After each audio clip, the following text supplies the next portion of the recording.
ईमान धर्म से बोली है। ईमान धर्म से बोलिएगा तो लिंक पकड़ के चले के प्रयागराज चलिए के सोना गाछी घूम लेके इनका नाम तो कोई चिड़ियो घर पूछता ही कहियो तो गोल घर के दर्शन करावा।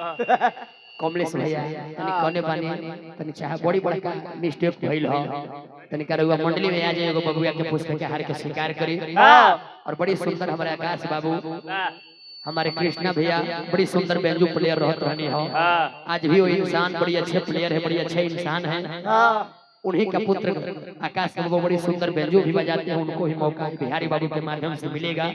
आकाश बाबू तनी तू मंडली में चले आवा, क्योंकि आज का बच्चा कल का देश का भविष्य है बाबूजी, इसलिए हर कलाकारों का मौका दिया जाए।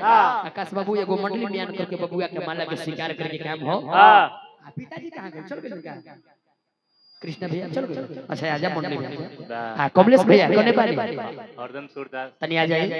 सूरदास के साथ देवेले बहुत सुंदर इंद्रदेव मेहता जी गुरु जी के हम चरण में गोड़ छूटे गोड़ लगता नहीं आशीर्वाद की प्रतीक्षा बनल रहो। मेरा कहने का मतलब ये है कि जैसे अगला हर चली तैसे पिछला चले। अब तू लौटाई करबा तो हम लौटाई नहीं करे, क्योंकि मेरा घर है, मेरा परिवार है, मेरा समाज है।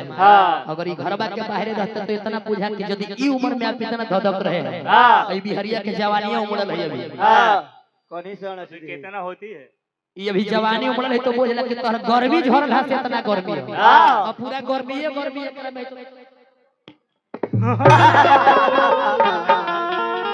आकाश बाबू बड़ी सुंदर कलाकार, हालांकि बगलिया में कीमती सामान रख ले। बहुत सुंदर आशीर्वाद आगे बढ़े के हो। हार्दिक हार्दिक मंगल अभिनंदन। एगो लड़ाई से सेवा रही एकर बाद बाबा जी के दे देते हैं। हां ऐसे ही एगो गूंग रहे।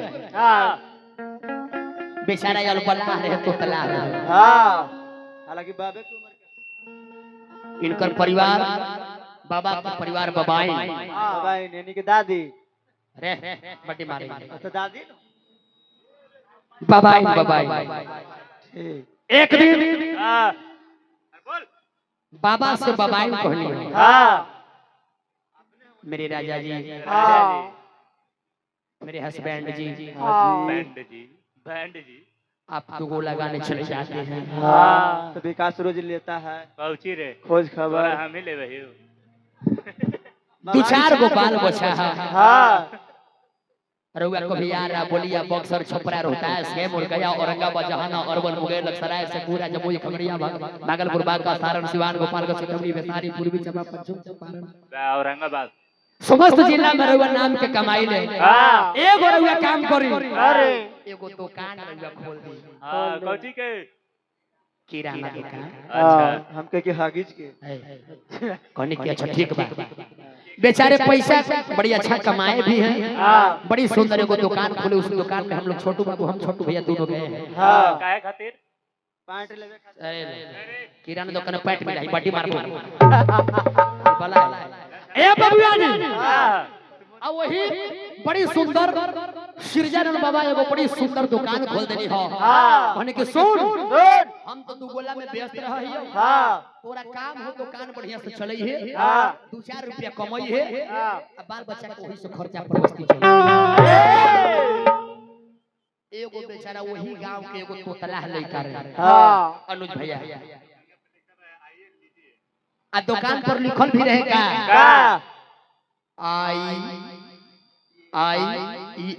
यानी आइए लीजिए कौची लीजिए आइए लीजिए माने सामान लीजिए। तेल मसाला साबुन को जो कहिए। ए बबुआ जी तो तला रहो तो तलहवा गइले। और जैसे ही दुकान के सेटर उठाई गई बबाई ने अपना सेटर को उठाने। कौन सेटर दुकान के और लेवे वाला एगो तोतला लइका रहे। बहुत तेज रहे, बड़ी तेज हले चाचा। हालांकि लेखिए के गए रहे। देख ले हैं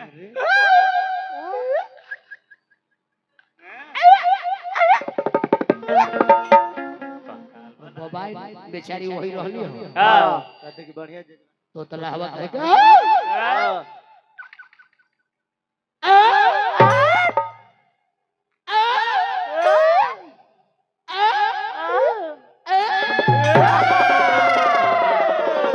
कि भोरे भोरे यात्रा बाबा इन कहले के रे अरे एक तो कैसे कैसे दुकान खोलवेली कि तो तलाह लेके के गंदा गंदा इशारा कर रहा है हाँ फिर बेचारा तो तलाह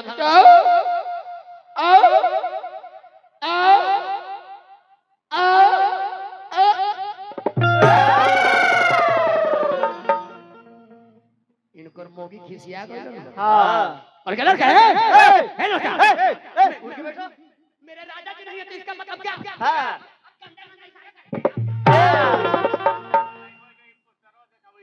तब फिर उनका बर्दाश्त न भइल हो हां तो बेचारा वो पोस्टर वो देखल हाँ कि देखिए क्या लिखल है हाँ बर्दाश्त न भइल है बाबा इनके तो पूरा गांव में हल्ला कर देनी हो हाँ आ गांव के मानिंदे आदमी कुछ होलो होला।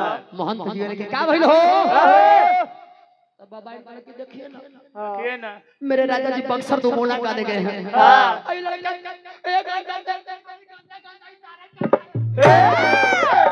अभी जम के खड़े होले ये है का बच्चा क्या चाहिए क्यों कैसे कर रहा है तो तोतला है कि क्या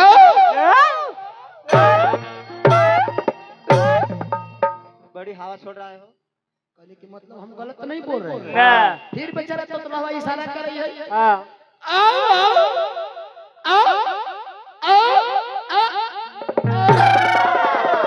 अब तोतला हुआ कहने क्यों हो गलत आदमी गलत सोच हां बेआसो पागले हथु हां आ तू पगलिए निकल गए हाँ अरे पागल ई बेचारा कुछ मांग रहा है हां तुम दे इसको नहीं से ये मांग रहा है तुम दे नहीं रही है हां कौची अरे खरीदेला सामान और कुछ हां अरे कौची ये इशारा कर रहा है देखिए हाँ 5 5 0 गोल 1